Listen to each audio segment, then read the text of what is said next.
It's truly a great time for the manufacturing world because of the demand for the skilled labor. We have tremendous success here at Horry Georgetown with our student graduates, many of them in industry less than 5 years, already making six figures, having a foundational financial security for them and their families. So our employers come in, they discuss what their objectives and missions are, what their expectations are for our student graduates, and we adapt and adjust the curriculum to meet those needs and objectives. We felt like we wanted to incorporate DRO technology on all of our manual machines from the very beginning.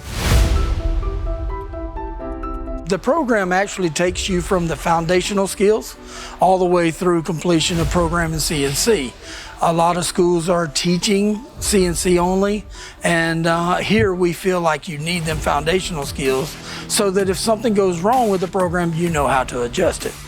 The ACER-RITE is good to teach on because it gives the student right in their face what's happening as they move in the dials. And once they get that, then you no longer see them watching the dials. You see them just watching their screen, and they know exactly where it's at as they're cutting the part. Yeah, it takes the student about 15 minutes to learn the ACER-RITE.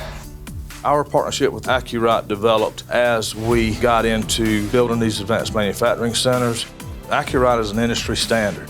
The reliability, the longevity, the accuracy of the systems are definitely there. Systems that are 5, 6 years old that we've never had an issue with. And that's extremely important from an investment perspective.